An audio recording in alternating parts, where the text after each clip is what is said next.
Good morning. Talking to lefties can be interesting. I'm sure many of you have this experience. They all believe they have good hearts, don't they? They do. And I'm sure some of them have.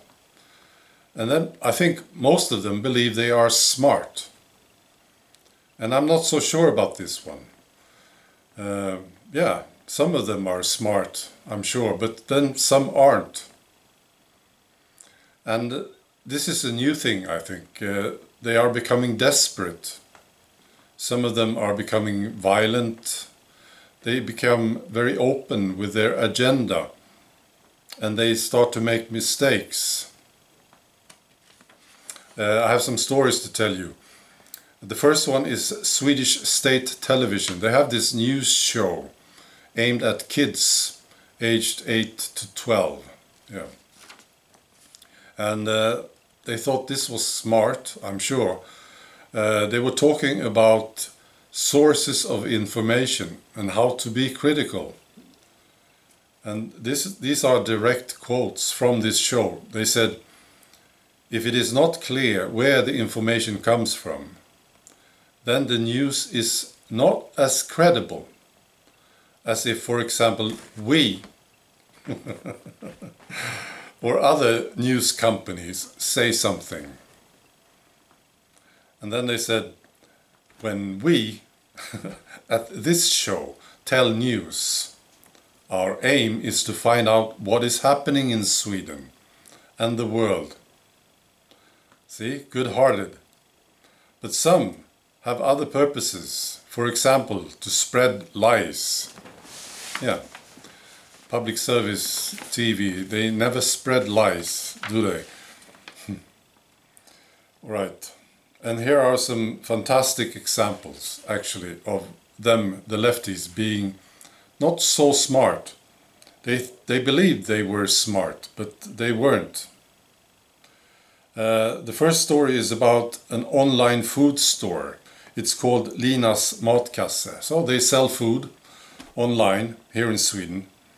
And this company was pressured by lefties to block an alternative news site called Samhällsnytt. It's a good site. It's very good, actually.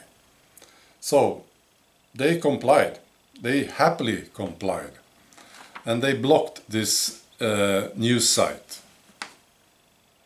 Right. And they thought this was great. Now, something happened here. First, they were criticized for fighting a war against free speech. And then left-wing news caught on. And they took sides with this food store, of course.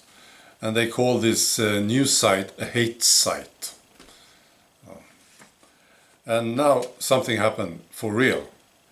Customers started to react. They complained about this food company, activism against free speech. And then they stopped shopping from them. Yeah. This shows you how powerful this movement has become. Yeah, they stopped shopping and they started to lose money. Last year they had to let go of 25% of their personnel. And their losses grew by 700%. It's amazing. Their total loss for 2018 was $40 million about. Wow. Okay, and then there is another example. It's another Swedish company. They sell shoes online. It's called Brandos. And the CEO of this company thought he or she, I don't know, was very smart. And they made a video on YouTube where the CEO said that those who vote for the Nationalist Party in Sweden are not welcome to shop from them. See, it's good-hearted, isn't it? And smart, and sort of desperate, I think. And this company started to lose money, of course, immediately. They lost 20 million immediately. And they are close to bankruptcy. This is what I heard. And I think it's true. I believe so. Wow. All right. So, again, we are becoming powerful, aren't we? I wonder what happened to Gillette razors.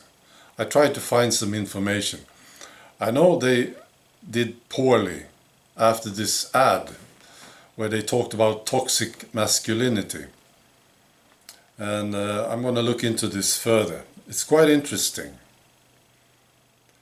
Yeah. Okay, that's all. Bye.